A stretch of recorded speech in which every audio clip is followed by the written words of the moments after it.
முதல் மரண அடி வாங்கியிருக்காங்க தாவேகா அப்படின்னு விமர்சனம் முன்வைக்கப்படுகிறது. அதைத்தான் விஜய் என்ன சொல்லியிருக்கார், இது குதிரை பேரத்துக்கான நேரம் இல்லை, குதிரை வேகத்தில் போக வேண்டிய காட்டாங்குளத்தூர் பக்கத்தில் ஆலப்பாக்கரம்ங்கிற பஞ்சாயத்து ஆஃபீஸை ஜப்தி செய்ய போலீஸ் போச்சான். 2 வருஷமாக சம்பளம் தரல. அரசாங்க பில்டிங், அரசாங்க ஊழியருக்கு சம்பளம் தரலன்னு ஜப்தி பண்ணுற நிலைமையில தான் இன்னொரு எம்எல்ஏ உங்களுக்கு அவர் ஆட்டோ டிரைவர்னு பரப்புகிறாங்க. ஆனால் அவர் கொடுத்துருக்கிற அஃபிடவிட்லேயே அவர் பேரில் இன்னோவா காரும் மேலும் சில சொகுசு கார்கள் தான் இருக்குது. இப்போ அவர் குடும்பத்தில் இல்லையே, வெளியில் இருப்போட தானே சார். குடும்பம் இல்லைன்னா த்ரிஷா மேடம் வருமானு எனக்கு தெரியல. அதுக்கப்புறம் ஜோதிடர் ஒன்று, விஷ்ணு ரெட்டி ஒன்று வருது, அப்புறம் கேவிஎன்னும் வருவார், ஏன்னா அவரை கூட்டிகிட்டு போனார். நம்ம தினமலர் கட்டுரைப்படியாக 12 லட்சம் கோடி ஆண்டுக்கு வேணும், தமிழக பட்ஜெட் 4 லட்சம் கோடி தான். ஸோ விஜய் சரியாக. வணக்கம் நேயர்களே, பை தி பீப்பிள் சேனலுக்கு உங்களை வரவேற்கின்றோம். இன்றைய சிறப்பு விருந்தினர் அரசியல் விமர்சகர் தேவப்பிரியன் அவர்கள். வணக்கம் சார். வணக்கம் சார். இப்போது முதல் கோணல் மற்றும் கோணல் அப்படின்னு சொல்லுவாங்க. நேற்று தன்னோட ஜோதிடரை ஒரு அரசில் முக்கியமான பதவியில் முதல்வர் விஜய் அவர்கள் அறிவித்தார்கள். அதுக்கு பல்வேறு எதிர்ப்புகள், குறிப்பாக இடதுசாரிகள் எதிர்ப்பு தெரிவிச்சிருக்காங்க. அது மட்டும் இல்லை, திமுக எதிர்ப்பு. இன்று சட்டசபையில் பார்த்தீங்கன்னா பிரேமலதா டைரெக்டாகவே அடிச்சிட்டாங்க. ராஜகுரு லெவலுக்கெல்லாம் கொண்டு வந்திருக்கீங்க நீங்கள், இது நீங்கள் அரச பரம்பரைன்ற மாதிரி சொல்ல வரீங்க நீங்கள் அப்படின்ற வார்த்தையை முன் வச்சுருக்காங்க. ஸோ இன்றைக்கி உடனே அது ரிவோக் பண்ணிட்டாங்க. ஸோ முதல் மரண அடி வாங்கியிருக்காங்க தாவேகா அப்படின்னு விமர்சனம் முன்வைக்கப்படுகிறது. இது ஆக்சுவலாக பார்க்குறீங்க, இதுக்கு தான் சொல்கிறீங்க. அவர் டெல்லிக்கு சிபிஐ அழைத்த போது அவரை கூட்டிகிட்டு போனாராம், 10 நிமிஷம் லேட்டாக போனாராம். சிபிஐ சொன்ன டயத்தை விட உனக்கு நல்ல நேரம் 10:10க்கு ஆரம்பிக்குது, 10 மணிக்கு போகாதன்னு லேட்டாக போனாராம்.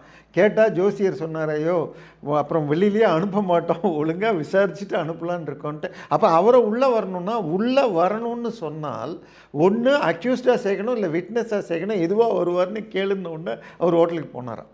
ஸோ எல்லாத்துக்கும் ஒன்றுக்கும் நேரம் நேரம் பார்க்கறதுங்கிறது தமிழர் மரபெல்லாம் உண்டு, சங்க இலக்கிய காலத்துலேருந்து இருக்குது. ஆனால் சிபிஐ ஆஃபீஸ் போகிறதுக்கோ இதை தினசரி காலையில் எழுந்துக்கிறோம், நீ சூரியன் உதிக்கிறதுலேருந்து கணக்கு.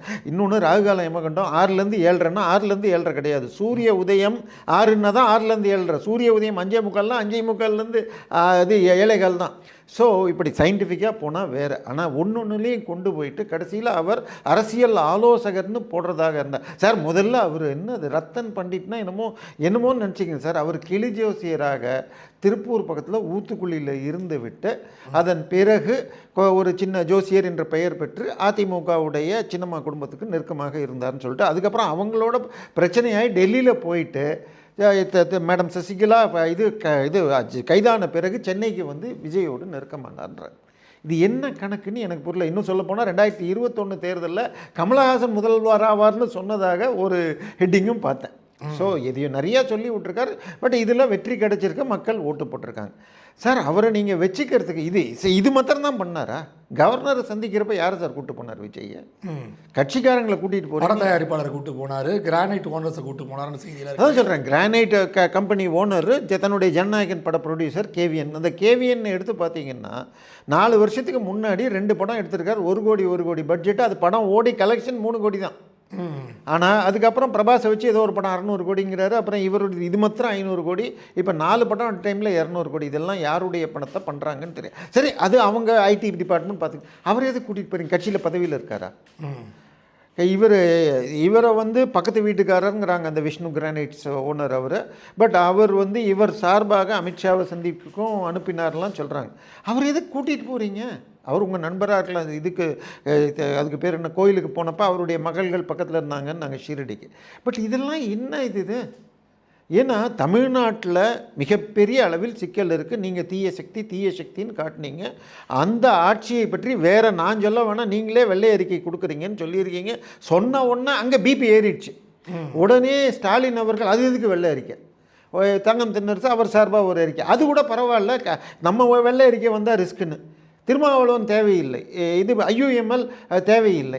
சார் முந்தா நேற்று தினமலரில் ஒரு சின்ன செய்தி சார். காட்டாங்குளத்தூர் பக்கத்தில் ஆலப்பாக்கரம்ங்கிற பஞ்சாயத்து ஆஃபீஸை ஜப்தி செய்ய போலீஸ் போச்சான். 2 வருஷமாக சம்பளம் தரல. அரசாங்க பில்டிங் அரசாங்க ஊழியருக்கு சம்பளம் தரலன்னு ஜப்தி பண்ணுற நிலைமையில தான் நிதி நிலைமை இருக்கிறது.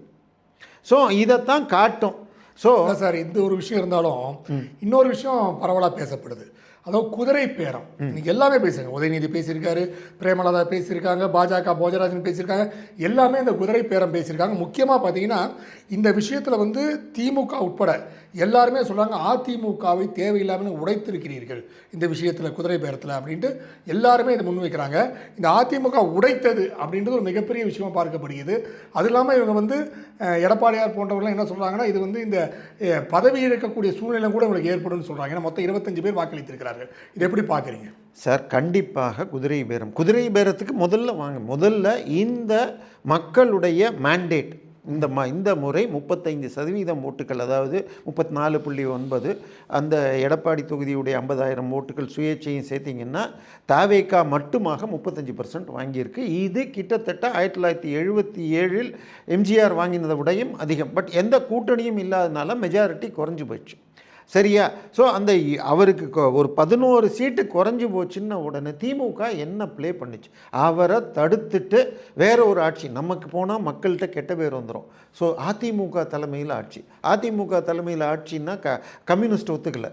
ஸோ விசிகாவும் என்ன சொல்லிட்டாங்க, கம்யூனிஸ்ட் என்ன பண்ணுறாங்களோ நாங்கள் அதையே பண்ணுறோன்ட்டாங்க. இப்போ 234ல் ஒன்று காலி, விஜயுடைய அந்த 2வது சீட்டு, இன்னொன்று பிஜேபி. ஸோ 232 குறைஞ்சி போயிடுச்சு. இப்போ 6 போயிடுச்சுன்னா மீதி இருக்கிறது உங்களுக்கு 226, 113. காங்கிரஸ் இந்த பக்கம் வந்த உடனேயே 112 ஆயிடுச்சு. காமராஜ் அமமுக சேர்த்தா 113. இப்போ 2 பேட்டையும் 113.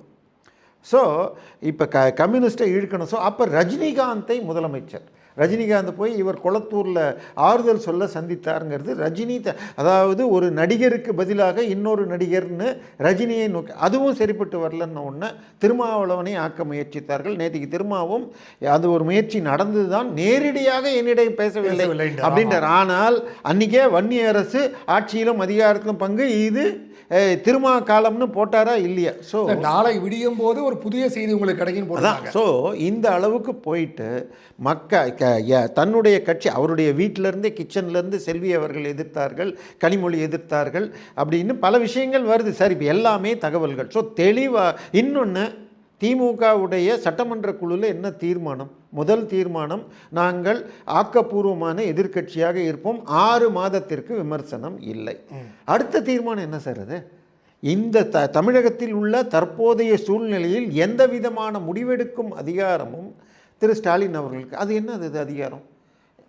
எதிர்கட்சியாக இருந்தால் போய் உட்கார போகிறீங்க, முதலமைச்சரோ மந்திரிகளோ தப்பாக பேசினாலோ நீங்கள் பதில் கொடுக்கணும், அதுதான் உங்கள் வேலை.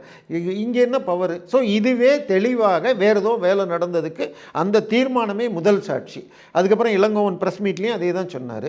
நம்ம இந்த பக்கம் பார்த்தீங்கன்னு சொன்னால், அதாவது ஆக்சுவலாக 4ஆம் தேதி இது வந்தவுடன் 5ஆம் தேதி சென்னையில் ஒரு முக்கிய வழக்கறிஞர் வீட்டில் லாட்ரி மார்ட்டின் மருமகனும் முக்கியமான தாவேகா முக்கிய நிர்வாகியான ஆதவ் அர்ஜுன் அதிமுக பொதுச் செயலாளரை சந்தித்ததாகவும், அப்பொழுது ஆதரவு கோரிய பொழுது இப்போ பரவலாக அங்கங்கே ஜெயிச்சிருக்கு, மொத்தமாக சேலத்தையோ கொங்குல இல்லாமல், ஸோ நான் எல்லாரையும் கன்சல்ட் பண்ணணுன்னு அவர் ரொம்ப ஒத்துக்கொள்ளாமல் பிடி கொடுக்கலன்னு உடனே தாவேக்கா என்ன பண்ணிட்டாங்க, மற்ற எல்லாரையும் வளைக்கிற வேலைக்கு போனாங்க.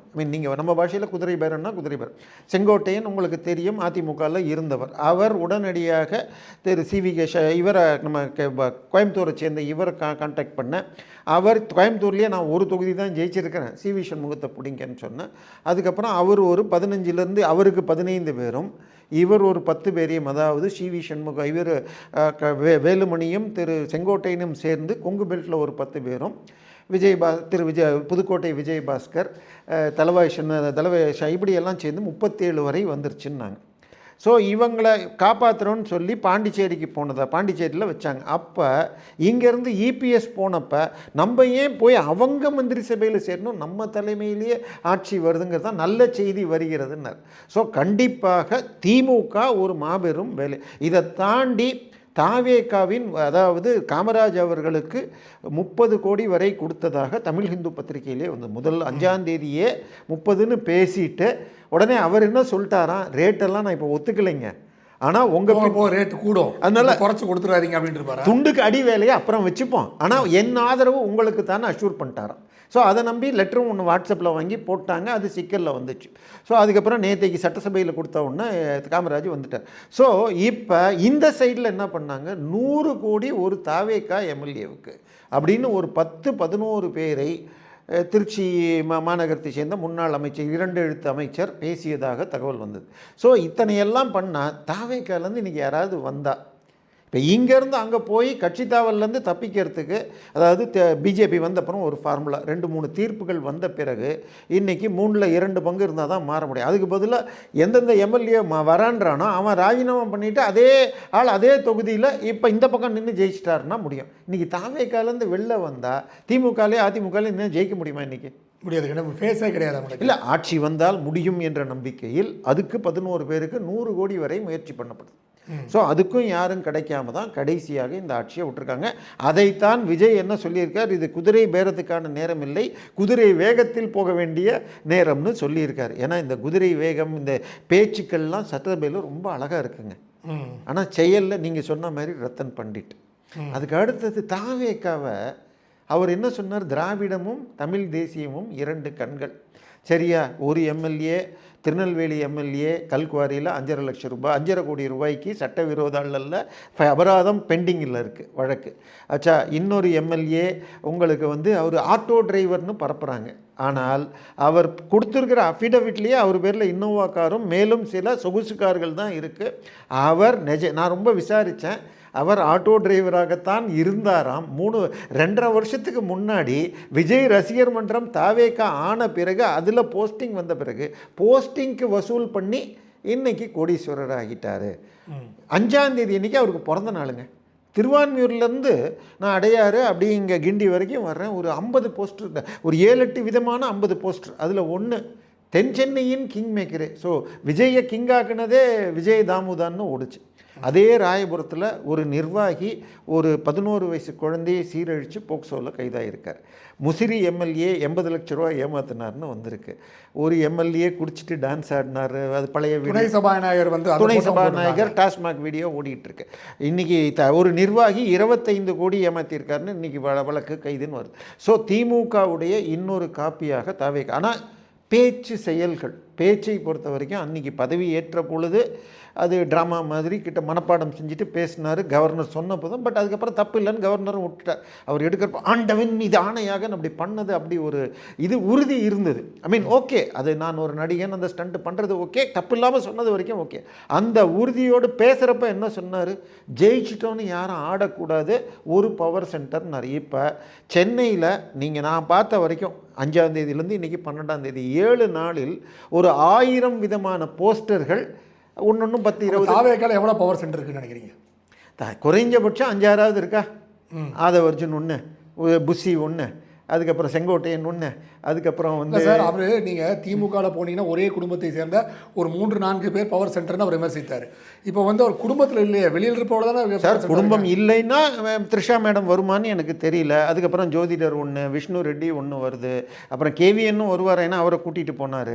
அதுக்கப்புறம் இது வாய்ஸ் ஆஃப் காமனுடைய காரில் தான் கவர்னரை பதவியேற்பு அன்னைக்கு அவர் வந்த கார் வாய்ஸ் ஆஃப் காமனுக்கு சொந்தமானதுங்கிறாங்க. இப்போ இது என்ன நேர்மைத்தன்மை சார்? நீங்கள் 600 கோடிக்கு சொத்து வச்சுருக்கீங்கன்னு காட்டியிருக்கீங்க, நான் ரொம்ப வரவேற்கிறேன். முன்னாள் முதலமைச்சர் எனக்கு வீடு கிடையாது, கார் கிடையாது, கேஷ் இன் ஹேண்டு 10,000 ரூபான்னு சொன்னதுக்கு பதிலாக நீங்கள் சொத்தை காட்டினது எனக்கு ரொம்ப சந்தோஷம். அதில் சிலவற்றை விட்டுருக்கீங்க. உங்களுடைய சொந்த பெயரில் சி ஜோசப் விஜய் என்று படூரில் நீங்கள் வாங்கின இடத்துல விஜய் வித்யாசிரம் பள்ளி நடக்குது. ஆனால் அதுக்கு லீஸ் விட்டுருக்கு. அது மேபி இதுவாக பெர்பச்சுவல் லீஸாக இருந்தால் அந்த ப்ராப்பர்ட்டியை காட்ட வேணாம். 25 வருஷம்லாம் போட்டிருந்தா காட்டியிருக்கணும். அது காட்டப்படவில்லை. ஆனால் நீங்கள் ஏன் உங்கள் பேரில் இல்லாத கார், ஒன்று அரசு கார் எடுங்க, இல்லை உங்கள் பேரில் கார் எடுங்க. எதுக்காக வாய்ஸ் ஆஃப் காமன் இப்போ இவர் சொன்ன டிஆர் பாலு சொன்னார், எனக்கு எந்த கார் வரும்னு தெரியாது, வர்ற காரில் ஆனால் வரதெல்லாம் 2 கோடி 5 கோடி காராக இருக்குது. ஸோ அந்த மாதிரி இவர் பதவியேற்க நேரு ஸ்டேடியத்திற்கு வந்த கார் வாய்ஸ் ஆஃப் காமனுக்கு, அதாவது ஆதவ் அர்ஜுனாவுடைய கம்பெனி பேரில் இருக்கிற காருங்கிறார். ஸோ இதெல்லாம் எத்தனை நாளைக்கு இப்படி கொண்டு போக முடியும்? இன்னும் அடுத்ததாக 8 எம்எல்ஏக்கள் கேட்பதாக, அதாவது சிவி சண்முகம் இவங்க 5க்கு வரைக்கும் ஒத்துக்கொண்டதாகவும், இன்னும் 3 கொடுத்தா 37 வரைக்கும் வந்துடுவாங்க. 32 வந்துடுச்சுன்னால், அதாவது 47க்கு 32னா 2/3 பங்குங்கிறாங்க. என்னை பொறுத்தவரை இபிஎஸ் அவர்களும் இணைந்து கொண்டு இந்த முறை மக்களுடைய மேண்டேட்டுக்காகன்னு சேருவதே நன்றாக இருக்கும். ஏன்னா பிரியறதை விட கட்சியை காப்பாற்றிட்டு அதே சமயத்தில் ஆக்கப்பூர்வமாக செயல்படணும். ஏன்னா உங்களுடைய செயல்பாடுகள் திமுக தோற்க வேண்டும் என்ற பிரச்சாரம் மிக அழகாக எடுபட்டுள்ளது. ஆனால் நீங்கள் மாற்றுங்கிறத விட ஒரு சினிமா கவர்ச்சி எடுபட்டிருக்கு. ஸோ இப்போ பதவியில் இருந்துக்கிட்டு இன்னொரு விஷயம் எஃப்ஐஆர்கள் போடுறது.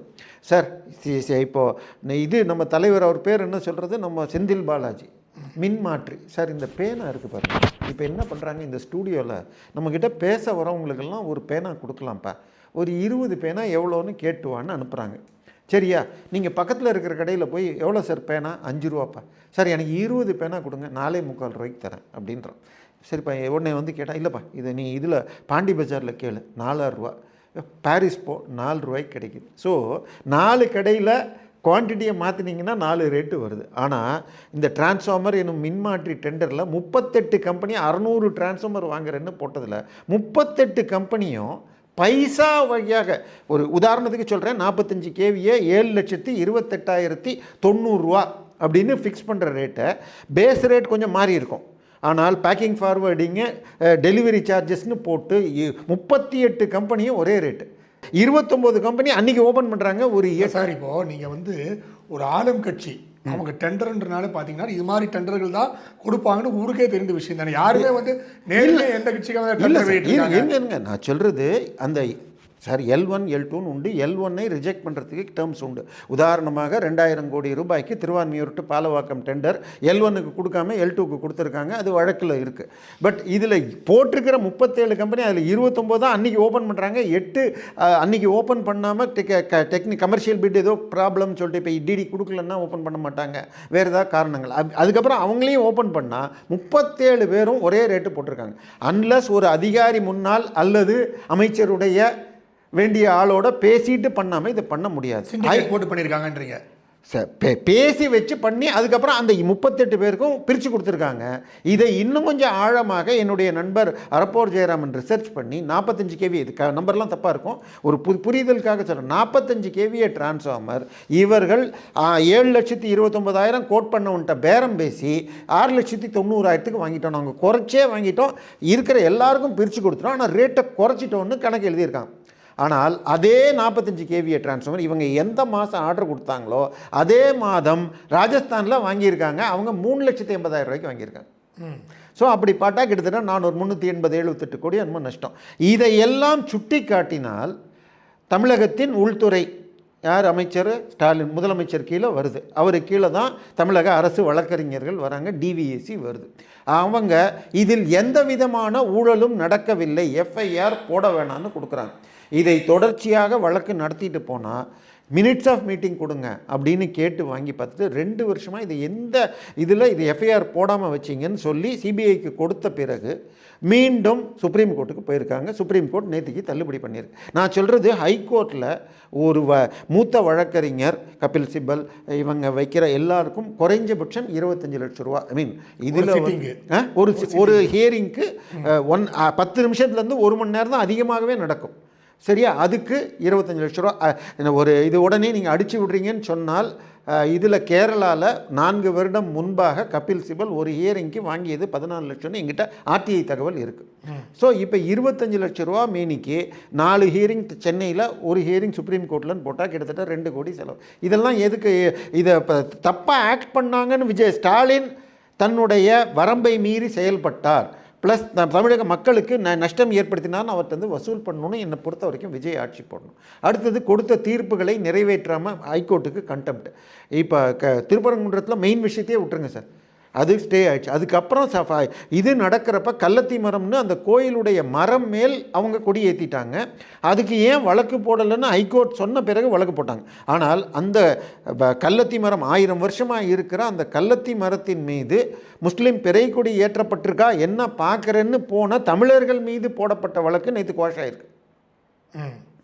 ஸோ இதையெல்லாம் எடுத்துக்கிட்டு நீதிமன்றம். இன்னொரு சார், இப்போ இந்து மதத்தை பற்றி பேசி வரீங்க. இப்போ வந்து நேற்று அந்த ஆட்சி அமைத்து நேற்று பேசும்போது ஸ்டாலின் அவர்கள் வந்து உதயநிதி ஸ்டாலின் அவர் வந்து சனாதனம் ஒழிக்கப்பட வேண்டும் அப்படின்ற விஷயத்தை தான் சொன்னார். பலரும் என்ன சொல்கிறாங்க, இந்த வார்த்தை சொன்னனால தான் நீங்கள் அடி வாங்கிட்டே இருக்கீங்க, திருப்பி திருப்பி அந்த வார்த்தையை சொல்கிறீங்கன்றாப்புல. ஸோ அந்த இடத்துல பார்த்தீங்கன்னா ஒரு மிஷனரி ஒரு செயல்பாடு மாதிரி தான் பார்க்கப்படுகிறது. ஏன்னா வந்து இவர் வந்து சனாதனத்தை ஒழிக்கணுன்றாரு, ஜெயஸ்ரீ பிரபாகரன் வந்து ஒரு கிறிஸ்துவராக பார்க்கப்படுகிறார், ஜோசப் விஜயும் ஒரு கிறிஸ்துவராக பார்க்கப்படுகிறார். ஸோ ஒரு சனாதனத்துக்கு எதிரான ஒரு ஆட்சியை அது பார்க்கப்படுது, எப்படி பார்க்குறீங்க? இல்லை, என்னை பொறுத்த வரைக்கும் திரு ஜோசப் விஜய் அவர்கள் நடவடிக்கையில் பெருமளவில் சமமாக பார்ப்பவர்னு எடுத்துக்கலாம். ரிசல்ட் வர்றதுக்கு முன்னாடி அவரே திருச்செந்தூர் போனார், இது ஷீரடி போனார்னு பார்க்குறோம். இது ரிசல்ட் வந்த அன்னைக்கு அவங்க அப்பா திருத்தணி போயிட்டு பிரசாதத்தோடு வந்தார். அவருடைய தோழி அல்லது இணைவின்னு சொல்கிறீங்களான்னு, எனக்கு துணைவி இணைவி என்ன சொல்கிறீங்கன்னு தெரியல, அவர்களும் அவங்க பிறந்தநாள் அன்னைக்குன்னு சொல்லிட்டு திருப்பதி போயிட்டு பிரசாதத்தோடு வந்தார்னு சொல்லப்படுகிறது. அவர் குங்குமத்தோடு தான் இன்றைக்கி வரார். அவர் வேஷ்டி சட்டை எனும் தமிழர் உடையில் இல்லாவிட்டாலும் பிளேசரில் இருக்கிறப்பையும் பொட்டு வச்சுட்டு தான் இருக்கார். ஸோ நடவடிக்கையை வச்சு பார்ப்போம் சார். நீங்கள் நான் ஹிந்துன்னு சொல்லிக்கிட்டு நீ தமிழர் விரோதமாக போகிறத விட கிறிஸ்டியன்னு சொல்லிக்கிட்டு பண்ணுறதுல எனக்கு பிரச்சனை இல்லை. ஆனால் இந்த சனாதனம்னு பேசின விஷயம் பாருங்கள், எனக்கு ஒரு டவுட்டு. விஜய் சார் தப்பு பண்ணிட்டாரு, இந்த பிஜேபியை கோவப்படுத்திட்டாரு, காங்கிரஸை சேர்த்துக்கிட்டுன்னு ஓட்டினாங்க பாருங்கள். நீங்கள் 1980 தேர்தல் 67லேருந்து இன்னைக்கு வரைக்கும் திமுக 20லேருந்து 23% தான் ஓட்டு, மீதம் கூட்டணி பலத்தால் மட்டுமே ஜெயிக்கும். 80ல் இந்திரா காந்திக்கு 78ல் கருப்பு கொடி காட்டி கல்லெறியப்பட்டு அவர் மீது கொலை முயற்சி நடந்து ரத்தம் வந்தப்போ கருணாநிதி அருவருப்பாக பேசிட்டு அதன் பிறகு 80ல் நேலுவின் மகளே வருகன்னு சொல்லிட்டு எம்ஜிஆர் 2ன்னு இப்படி காட்டினார். 2 சீட்டு தான் ஜெயிச்சாங்கன்னு ஆட்சியை கலைச்ச உடனே திருப்பி வந்தாங்க. 84ல் இது இந்திரா காந்தி மரணத்தின் போது கூட்டணி மாபெரும் வெற்றி.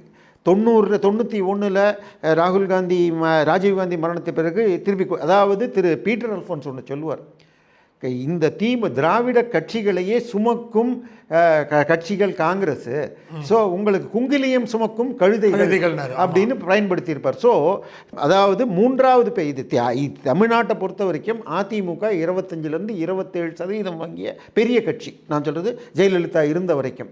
நம்பர் 2ஆக திமுக 23, கருணாநிதி இருந்த வரைக்கும் 23லேருந்து 25%. ஆனால் 10-12% வச்சு காங்கிரஸ் சேர்ந்தால் அவங்க 37. ஸோ இவங்க சின்ன சின்ன கூட்டணியாக சேர்ந்துட்டு இப்போ 26 கட்சி கூட்டணின்னு சேர்த்து நீங்கள் வாங்க முடியல. ஸோ இப்போ அந்த இடத்த விஜய் 4%னாலும் இன்றைக்கி எடுத்ததுன்னா அவர் 35 39 ஆகிடுது. ஆனால் அப்போ கூட இண்டி கூட்டணியில் இவங்களை வச்சுப்பாங்களா இல்லையான்னு ஒன்று. இவர் எந்த நிமிடம் இதை பேசினாரோ விஜய் அப்படி குனிஞ்சிக்கிட்டு ஒரு சிரிச்சார், இதுக்காக தான் மச்சி நான் வெயிட் பண்ணேன் அப்படிங்கிற மாதிரி அவர் இது பண்ணிட்டார். இப்போ நாளைக்கு அதாவது இண்டி கூட்டணிலேயே சிக்கல் இருக்குது. இவர் அகிலேஷ் யாதவ் இவருக்கு ஸ்டாலினோடு சப்போர்ட்டாக போட்டார். அவர் இதில் ஜம்மு காஷ்மீர் முதலமைச்சர் விஜய்க்கு சப்போர்ட்டாக போட்டார். ஸோ இப்போ இண்டி கூட்டணியில் திமுகவை கழட்டி விட்டாச்சுன்னா 2014 எலெக்ஷனில் திமுக சிறு கூட்டணிகளோடு 21% ஓட்டு தான் வாங்குச்சு. இல்லை சார், இப்போது நீங்கள் சொல்கிறீங்க இப்போ விஜய் வந்து எவ்வளோ நாள் தாக்கு பிடிப்பார் என்பது மிகப்பெரிய சந்தேகமாகவே இருக்குது. ஏன்னா இப்போ கூட்டணி வந்திருக்காங்க, எல்லாம் சொல்கிறாங்க, பேரங்கள் பேசப்படுது, எல்லாம் இருக்குது. அப்படி போனால் இப்போ பார்த்தீங்கன்னா இன்றைக்கி வந்து உதயநிதியோட ஸ்பீச்சே பார்த்தீங்கன்னாலும் சரி, இன்றைக்கி ஸ்டாலினோட அறிக்கையில் பார்த்தீங்கன்னா அதிமுகவுக்கு நிறைய வந்து ஆதரவு கொடுத்து பேசியிருக்காங்க. அதிமுகவை நீங்கள் உடைக்கிறீங்க, தேவையில்லாமல் குதிரை பேசம் பண்ணுறீங்க அப்படின்ட்டு அதிமுக ஆதரித்து பேசுகிறாங்க. பட் இவங்க கொஞ்சம் கொஞ்சமாக இப்போ திமுக வந்து நம்ம 2 பேர் இருக்கலாம், 3வது ஒருத்தர் வந்துடக்கூடாது அப்படின்ட்டு ஒரு மனப்பான்மை காட்டுற மாதிரி இருக்கே சார். இல்லை, இது எல்லாமே இந்த இதோடு முடிஞ்சிடும் சார். அதாவது சட்ட மரபுப்படி 6 மாதத்துக்கு ஒரு முறை நம்பிக்கை ஓட்டு வாங்கியாச்சுன்னா அடுத்த 6 மாதத்துக்கு நம்பிக்கையில்லா தீர்மானம் கொண்டு வர முடியாது. ஒன்று நடுவில் நிதி மசோதா எஸ்பெஷலி பட்ஜெட் பாஸ் பண்ணால் போதும். ஆனால் இந்த ஆட்சியை தோற்கடித்தால் தமிழர்கள் ஏற்றுக்கொள்ள மாட்டார்கள். குறைஞ்சபட்சம் 6 மாதம் அல்ல 1 வருடம் இந்த ஆட்சி நடக்க விட்டு இப்போ கொடுத்த ஒரே ஒரு வாக்குறுதியாக நிறைவேற்றினதுலேயும் என்ன பண்ணியிருக்காங்க, 500 யூனிட்னு ஒரு செக் வச்சுருக்காங்க. என்னை போன்றவர்கள் அதை ஏற்றுக்கொண்டாலும் மக்களை பொறுத்த வரைக்கும் ஏமாற்றம் தானே. நீங்கள் இன்னும் சொல்லப்போனால் அவர் வாக்குறுதியை நீங்கள் பார்த்தீங்கன்னால் ஏற்கனவே ஜெயலலிதாவால் கொடுக்கப்பட்ட 100ஐ தாண்டி இன்னொரு 200ங்கிற மாதிரி சொன்னார். ஆனால் இப்போ 200ன்னு பண்ணிவிட்டு 500 யூனிட்டுக்கு மேலே பண்ணுறவங்களுக்கு 100 மட்டுமேன்னு இருக்கார். ஸோ இது வந்து இன்றைக்கி ஹனிமூன் பீரியட்னால எதிர்கட்சிகள் பெருசாக பேசலை. இதெல்லாம் மக்களுக்கு புரியும். அதுக்கப்புறம் இப்போ திமுக 28 மாதம் கழித்து தான் அந்த 1000 ரூபா ஸ்கீமை கொண்டு வந்திருக்காரு. இவர் 2500 இருக்காரு. அதுக்கப்புறம் இளைஞர்களுக்கு 4000 அது இதுன்னு சொல்லியிருக்காரு. இதையெல்லாம் நிறைவேற்றணுன்னா நம்ம தினமலர் கட்டுரைப்படியாக 12 லட்சம் கோடி ஆண்டுக்கு வேணும். தமிழக பட்ஜெட் 4 லட்சம் கோடி தான். ஸோ விஜய் வந்து சரியாக போனான். ஆனால் விஜய் இதிலிருந்து தப்பிக்கணும்னு வச்சுக்கோங்க. விஜய்க்கு என்ன வழி? திமுக பேரில் இருக்கிற எல்லா வழக்கையும் போட்டுட்டு இவர்கள் கிட்டத்தட்ட நம்ம எடப்பாடி ஐயா அவர்கள் கவர்னரை பார்த்து 4 லட்சம் கோடி ஊழல் நடந்திருக்குன்னு சொன்னார். ஸோ அதை இவ்வளவு பண்ணதுனால தான் இத்தனை கடனுக்கு போயிருக்காங்க அப்படின்னு இந்த வழக்குகள் போச்சுன்னா, வழக்கு வந்தால் என்ன வரும் சார்? முன்னாடி எஃப்ஐஆர் பின்னாலே இடி வரும். நீ முன்னாலே போனால் இடி பின்னாலே வரும். ஸோ இடி பேங்க்கு கடன் விஷயத்தில் உள்ளே போனப்போ தான் நேரு அவர்கள் தம்பியுடைய உதவியாளர் ஃபோனில் ஒரு 2538 ஸ்க்ரீன்ஷாட் எடுத்திருக்கு. என்னது, இந்த கம்பெனிக்கு காரன் நமக்கு பிஎஃப்னு பார்ட்டி ஃபண்டு கொடுத்துட்டான், முதலமைச்சருக்கு போக வேண்டியது டெண்டரை அவங்களுக்கு அடுத்த மாதம் கொடுத்துருங்கன்னு 3 ஐஏஎஸ் அதிகாரிகள் 6 ஐபிஎஸ் அதிகாரிகள்லாம் அனுப்பிச்சதெல்லாம் ஆதாரம் வந்திருக்கு. இப்போ அது எந்தெந்த கான்ட்ராக்டு அந்தந்த கம்பெனிகள் அந்தந்த முனிசிபாலிட்டி, ஒன்று திருப்பூர் முனிசிபாலிட்டி எனக்கு ஞாபகம் இருக்கிற வரைக்கும், ஒன்று தாம்பரம், இங்கே எல்லாம் ரெய்டு போனால் இது மாதிரி எத்தனை கிடைக்கும் சார்? அடுத்தது ஒரு சின்ன உதாரணம், டெண்டர் விடுறாங்கன்றீங்க. இப்போ இந்த பில்டிங் இருக்குது பாருங்கள், இதை கட்டுறதுக்கு சராசரியாக 3000 ரூபா ஆகும். பில்டிங் கட்டுறதுக்கு ஒரு ஸ்கொயர் ஃபீட்டுக்கு. இதை 10,000 ரூபான்னு கட்டினா உண்மையாக பொய்யா? பொய். இப்போ இந்த பில்டிங்கில் லிஃப்ட்டு வச்சிங்கன்னா நீங்கள் இப்போ 20 பேர் கொண்ட lift, stainless steel with class door அப்படின்னு போடுறதுக்கு சுவாமி மலையில் 60 படி கொண்ட மலைக்கு 3.45 கோடின்னு போட்டு 2024 போர்டு வச்சாங்க. 2026 தேர்தலுக்கு ஒரு வாரம், தேர்தல் அறிவிப்புக்கு ஒரு வாரம் முன்னாடி 13 பேர் கொண்ட லிஃப்ட்டை ஓப்பன் பண்ண அன்றைக்கே ஒர்க் பண்ண சின்ன சிக்கல் வந்ததுன்னு வச்சுப்போம். சின்ன சிக்கல், அது ஃபியூஸ் போனாலும் சிக்கல் வரும் சார். ஃபியூஸ் அதுக்கு தட்டின வீடியோ வைரல் ஆச்சு. எனக்கு அது ரிப்பேர் பண்ணியிருப்பாங்க. ஆனால் 13 பேர் கொண்ட லிஃப்ட்டு 3.45 கோடியா? நீங்கள் இப்போ கூகுளில் போங்க, இல்லை ஜான்சனோ கோனையை கேட்டிங்கன்னா 25 to 30 லட்ச ரூபா. 60 லட்ச ரூபா லிஃப்ட்டை 3.45 கோடின்னா அப்போ ஒரு டெண்டரும் இது மாதிரி தான். அந்த திருவான்மியூர் டு இது வந்து L1 வந்து 1600 கோடி, L2க்கு 2000 கோடி கொடுத்துருக்காங்க. ஸோ இது என்னை பொறுத்த வரைக்கும் திரு சகாயம் ஐஏஎஸ்ஸை இப்போ சேர்த்துக்கிற மாதிரி அவர் அந்த இதில் சேர்த்துக்கிறதா பிளான் இருக்குது. மினிஸ்ட்ரியிலையோ இல்லை அட்வைசராகவோ சேர்த்துக்கிறாருன்னு வச்சுக்கோங்க. திரு சகாயம் ஐஏஎஸ் அவர்கள் திமுக ஆட்சியின் போது மதுரையில் கிரானைட் எடுக்கப்பட்டது மற்றும் அன்றைய விலையில் 1 லட்சம் கோடின்னு அறிக்கை கொடுத்துருக்கார். அவர் போன ஆட்சியில் கோர்ட்டில் சாட்சிக்கு வரணும்னு சொன்னால் பாதுகாப்பு இல்லைன்னு. ஸோ சரியான ஆதரவை எடுத்துக்கிட்டு திமுக பேரில் இத்தனை வழக்குகளை போட்டால் 1-2 அதிமுக பேர்கள்லேயும் வரும். அது இது சில வழக்குகள் இருக்குது. பட் அது வந்துச்சுன்னா அதுதான் இவருக்கு சேஃப்டி, இவருடைய சேஃப்டி. ஸோ ஒரு பக்கம் நிதி நிலைமையை சரி செய்து சார், டாஸ்மாகில் கணக்கில் வராமல் வெளியே போவது 60,000 to 90,000 கோடி அப்படின்னு பிடிஆர் அவர்கள் சொல்லியிருக்காரு. கல்குவாரி கிரானைட்டில் கிருஷ்ணகிரியிலிருந்து ஆண்டிற்கு 25,000 கோடி கர்நாடகாவுக்கு போகுதுன்னு முன்னாள் கிருஷ்ணகிரி எம்பி டாக்டர் செல்லகுமார் சொல்லியிருக்கார். ஸோ இதெல்லாமே மிச்சம் பிடிச்சா மாதத்துக்கு ஒரு 6 மாதத்தில் 5,000 கோடி மிச்சமாகும். வருஷத்துக்கு 60,000-70,000 கோடி கிடைக்கும்னா வாங்குகிற கடன் குறையும். ஸோ சார், இன்னொரு விஷயம் பார்த்தீங்கன்னா, டாஸ்மாகில் தான் மிகப்பெரிய லாபம் ஈட்டப்படுகிறது. அதன் மூலம் தான் பல்வேறு இலவசங்கள் கிடைக்குன்னு சொன்னாங்க. இப்போ கிட்டத்தட்ட 717 டாஸ்மாகில் மூடப்படுகிறதுன்னு ஒரு சொல்லியிருக்காரு. அதுவும் குறிப்பாக ஆலயங்கள், மத வழிபாடு ஸ்தலங்கள் மற்றும் கல்வி நிறுவனங்கள் பக்கத்தில். பட் இது ஏற்கனவே இந்த சட்டமெல்லாம் இருக்கிறது. இது ஒரு கண் துடைப்புன்னு எல்லா கட்சியிலும் ஒரு விஷயத்தை சொல்லுவாங்க. நீங்கள் எப்படி பார்க்குறீங்க? இல்லை, போன ஆட்சியில் நாங்கள் 500 குறைச்சோன்னாங்க. அதுக்கப்புறம் FL2 FL3ன்னு சொல்லி ஒரு 1600 கடை திறந்துருக்காங்க சார். இன்னொன்று, டாஸ்மாகை பொறுத்தவரை இந்த இப்போ திமுக ஆட்சி வந்த பிறகு பாரை லோக்கலில் ஏலம் விடுவாங்க, பெரும்பாலும் ஆளுங்கட்சியினர் எடுப்பாங்க. பட் இது முழுக்க முதலமைச்சர் குடும்பத்தின் சூப்பர் முதலமைச்சரும் கரூர் கேங்குன்னு எடுத்துக்கிட்டு கட்சிக்காரர்களையும் சம்பாதிக்க விடாமல் 10 ரூபாலேருந்து 30 ரூபா வரைக்கும் பாட்டிலுக்குன்னு எடுத்தால் அதுவே ஒரு நாளைக்கு 70 லட்சம் பாட்டில்னு சொன்னால் கிட்டத்தட்ட 20 ஆவரேஜ்னு போட்டிங்கன்னா ஒரு நாளைக்கு 14 கோடி. இதை தவிர எம்டி பாட்டில் ஸ்கேமு இதெல்லாம் எடுத்துக்கிட்டால் கணக்கில் வராதது இன்னொரு 60,000 கோடி. ஸோ டாஸ்மாகை ஒழுங்கு பண்ண சார், டாஸ்மாக் 12 கம்பெனிலேருந்து இவங்க வாங்குகிறாங்க. அதில் 9 கம்பெனிகள் நேரடியாக கனிமொழி முதல் ஜெகத் ரட்சகன் வரை டிஆர் பாலு உட்பட்டது. டிஆர் பாலுவும் கனிமொழியும் சேர்ந்து திருவாரூர் அண்ட் சுகர்ஸை வாங்கி 4 சுகர் ஃபேக்ட்ரியுடைய டிஸ்டிலரிகளை எக்ஸ்பேண்ட் பண்ணி சாராயத்தை ப்ரொடியூஸ் பண்ண போகிறாங்கன்னு காளியம்மாள் பேசிய பொழுது வக்கீல் நோட்டீஸ் போச்சு 2024. ஆனால் கேஸ் போடல. ஸோ 12 கம்பெனியில் 9 கம்பெனி நேரடியாக திமுக. ஒரு கம்பெனி பண்ணாரியம்மன் குரூப், இது இன்னொன்று மோகன் ப்ரூவரிஸ். மோகன் ப்ரூவரிஸ் அவர்களே சின்னமாக சொந்தமான மிடாசி நடத்துகிறாங்க. ஸோ 12க்கு 9, இந்த 9 கம்பெனி தான் 80% சப்ளை பண்ணுது. ஸோ இதை சரிபார்த்து இன்னொன்று end to end tracking software. நீங்கள் ஒரு ஸ்கேன் பண்ணிங்கன்னா நம்ம ஜிபே பண்ணுற மாதிரி எந்த ஃபேக்ட்ரியில் லோட் ஆச்சு, ப்ரொடியூஸ் ஆச்சு, என்றைக்கு லோட் பண்ணாங்கன்னு கடைசி வரைக்கும் பார்க்கலாம். இந்த சாஃப்ட்வேர் 2016 பல்வேறு மாநிலங்களில் ரெடியானது, இன்றைக்கி வரைக்கும் தமிழ்நாட்டில் பண்ணல. ஸோ சார் இவர் கொடுத்திருக்கிற பேச்சுகள், சொல்லுதல் யாருக்கும் எளிய அறியவாம் சொல்லிய வண்ணம் செயல் இருக்கார். இவருடைய பேச்சு மிகுந்த நம்பிக்கை தருகிறது. இவரும் ஒரு நல்ல உச்சத்தில் இருந்த நேரத்தில் கடைசியான 4 படம் பெரிதாக ஓடலைன்னாலும் இன்னைக்கு மீடியாங்கிற அந்த சினி மீடியா என்பது தியேட்டரை பிளாக் பண்ணுறதுனால கலெக்ஷனை காட்டிட்டார்.